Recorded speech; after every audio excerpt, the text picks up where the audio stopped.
ব্যারাকপুরে জেটিয়া থানার অন্তর্গত কাছড়াপাড়া পোল্লাত গ্রামে নিজের ঘরেই জামারুল বিবি বয়স ৮০ বৃদ্ধার গলা কাটা মৃতদেহ উদ্ধার হয়েছিল।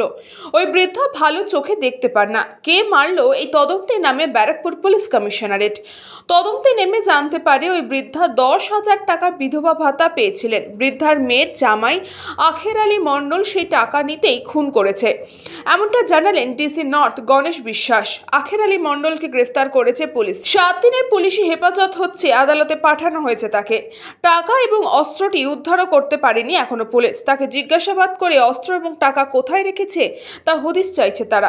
আমাদের গত ২৪ তারিখে যে ৭০ মহিলার মৃতদেহ আমরা উদ্ধার করেছিলাম, সেই অনুসারে একটা খুনের মামলাও আমরা জেটিয়া থানাতে দায়ের করি। তারপরে তদন্তে নেমে আমরা প্রতিবেশীদেরকে জিজ্ঞাসা করে বুঝতে পারি যে এদের পরিবারের সদস্যদের মধ্যেই কেউ এই খুনে জড়িত আছে, যার জন্য আমরা অন্ত্যেষ্টিক্রিয়াতে ওরা ব্যস্ত থাকায় খুব বেশি ওদের বিরক্ত করিনি। পরবর্তীকালে যখন পরিবারের সদস্যদেরকে জিজ্ঞাসাবাদ করি, জিজ্ঞাসাবাদে তার যে জামাই, এটা ছোট জামাই আখের আলী মল্লিক, তাকে আমরা গ্রেপ্তার করি।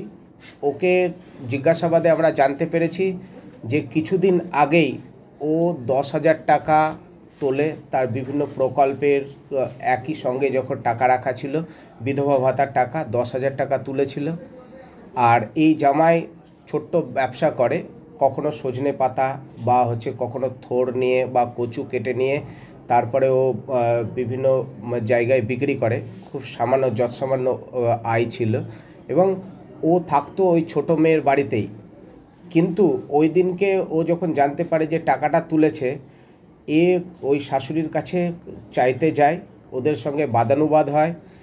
টাকা তো তাকে দেয়নি, উপরন্তু এটাও ও স্বীকার করেছে যে দীর্ঘদিন থেকেই ওকে গালমন্দ করত। ওরা যেহেতু ছাগল এবং মুরগি পোষে, যখনই ছাগল ওনার ঘরের সামনে যেত বা মুরগি ওনার ঘরের সামনে যেত, যদি কখনো কোনো রকমভাবে দেখতে পেরেছে, তো সেই জন্য উনি অত্যন্ত বাজে ভাষায় গালমন্দ করতেন। এই সমস্ত কিছু একসঙ্গে থেকেই আর যে ছুরিগুলো হয় রান্নার কাজে ব্যবহৃত হয়, সেই ছুরি দিয়ে বৃদ্ধার নলি কেটে তাকে হত্যা করে এবং তারপরে সেই ছুরিটি ও কোথাও ফেলে দিয়েছে এবং তারপরে আবার ঘরে গিয়ে ও যে ঘরে হত্যা করেছে ঠিক অন্য তার থেকে একটু অদূরেই আর একটা বাড়িতে তারা থাকতো, সেখানে গিয়ে ও ঘুমিয়ে পড়ে এবং সকালবেলায় খুব স্বভাবসিদ্ধভাবেই যেমনভাবে ও বাজারে যায়, ও ওই সজনের ফুল এবং তার ওই যে কচু নিয়ে আবার বাজারে চলে যায়।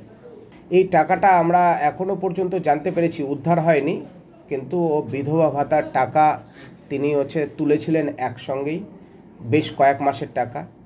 ওনার কাছেই টাকাটা থাকবে, এটাও আসামি যাকে আমরা গ্রেফতার করেছি সে ভেবেছিল যে টাকাটা যেহেতু তুলে এনেছে তার কাছেই থাকবে, কিন্তু আমরা আরও তদন্তের অগ্রগতির সঙ্গে যেটা জানতে পেরেছি যে এটা প্রতিবেশীদের কারোর কাছে উনি গচ্ছিত রেখেছেন।